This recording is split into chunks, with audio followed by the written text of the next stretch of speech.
میرا خاوند کئی کمپنیوں کا چیئرمین ہے، گروپ آف کمپنیز کا چیئرمین.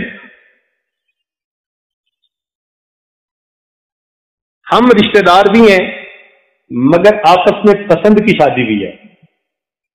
مجھے اس نے ایک محل نما مکان بنا کے دیا ہوا ہے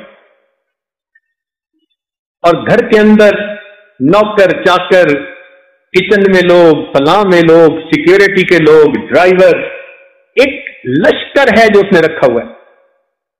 اس نے مجھے اپنی طرف سے تو بڑا سکون میں رکھا ہے اور نعمتوں میں رکھا ہے، اور گھر کے سارے خرچے بھی وہی دیتا ہے.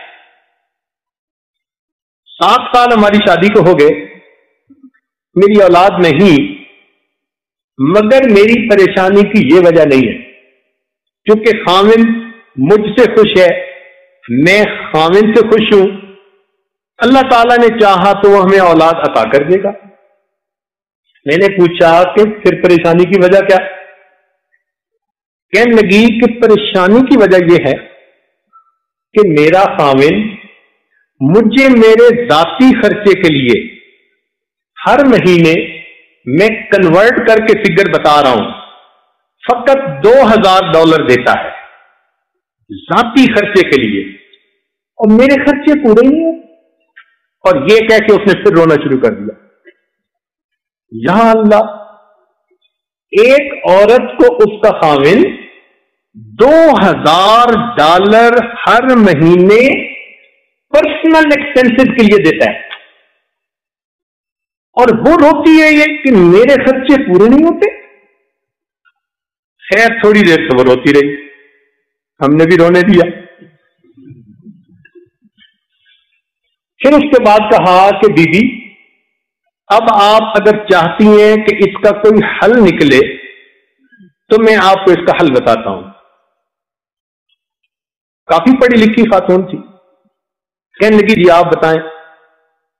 میں نے کہا کہ آپ یہ سمجھتی ہیں کہ آپ کے اتنے پیسوں سے خرچے پورے نہیں ہوتے، اور میں فقیر یوں کہتا ہوں کہ اگر آپ کے میاں آپ کو 2000 کی جگہ 4000 بھی دینا شروع کر دیں تو آپ کی پریشانیاں ختم نہیں ہوتی. اب جب اس نے ایسی واضح سی بات سنی نا تو بڑی حیران ہو گئی. کہنے لگی پیر صاحب آپ تو ایسا نہ کہیں. میں نے کہا جو حقیقت ہے وہ تو آپ کو بتانی ہے. کہنے لگی جی 4000 سے میرے خرچے کیوں نہیں پورے ہوں گے؟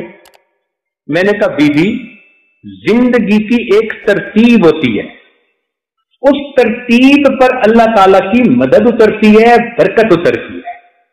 آپ کی وہ ترتیب نہیں ہے. آپ پڑھی لکھی اونچے طبقے کی خاتون ہیں، پردے کی پرواہ نہیں، نمازوں کی پرواہ نہیں، حلال حرام کا خیال نہیں، کبھی اس محفل میں کبھی اس محفل میں. جب اللہ تعالیٰ کے حکموں کو آپ اس طرح توڑتی پھریں گی، نبی علیہ السلام کی سنتوں کو یوں چھوڑتی پھریں گی، تو اللہ تعالیٰ آپ کے دل میں سکون نہیں آنے دیں گے.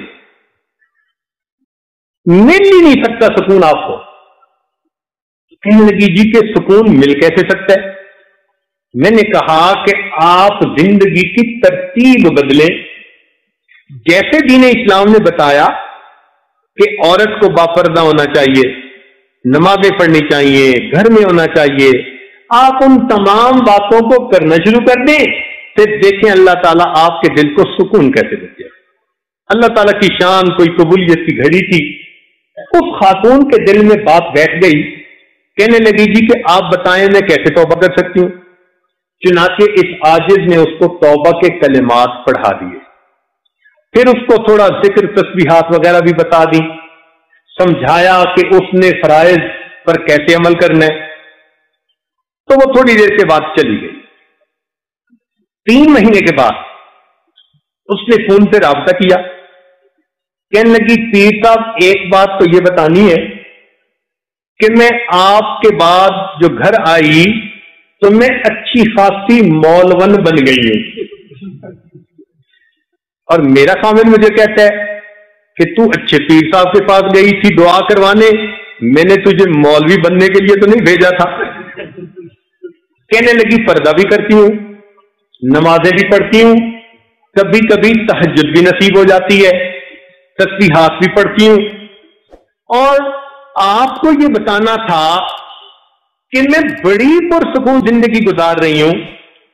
میرے خرچے فقط $500 میں پورے ہو جاتے ہیں. ہر مہینے $1500 میں یتیموں اور بیواؤں پر خرچ کر دیتی ہوں.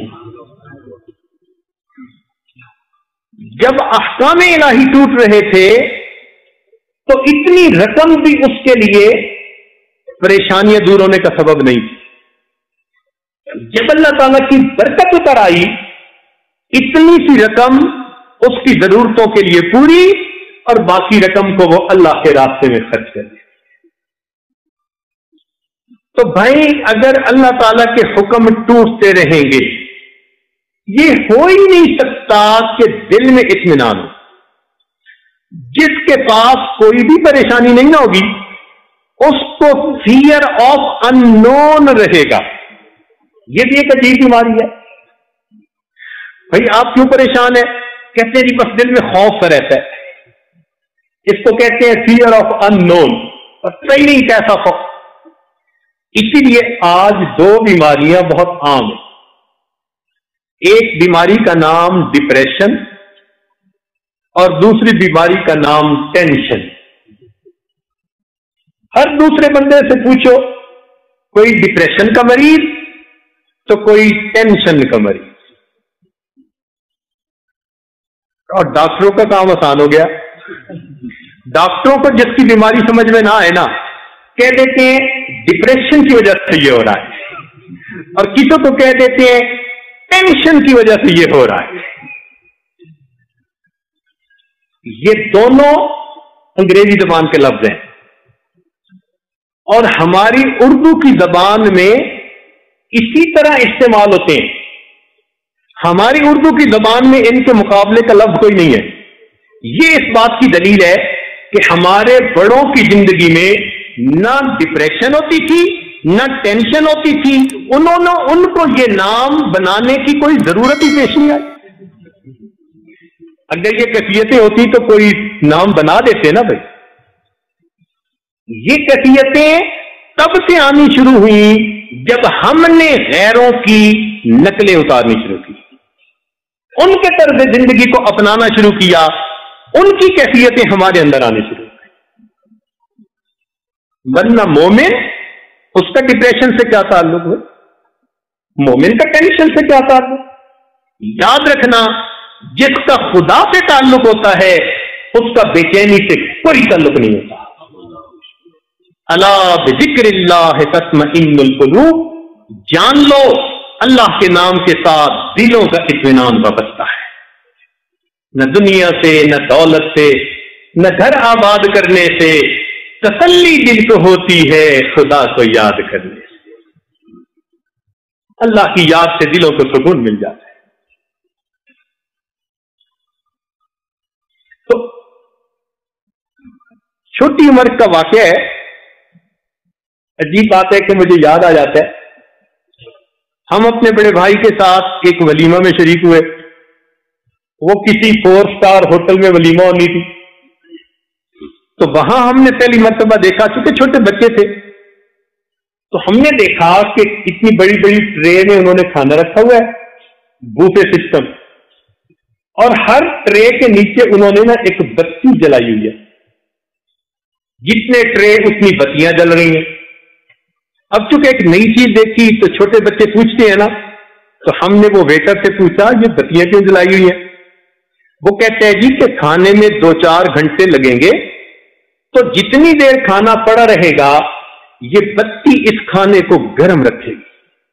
وہ بچپن کا گزرا ہوا واقعہ آج بھی تصور کی نظروں میں اسی طرح یہ ہے سامنے.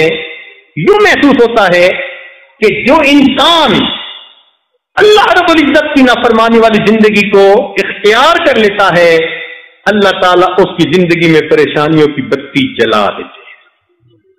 وہ ہیٹ سورس اس کو گرم ہی رکھتا ہے, جو مرضی کرتا پھرے.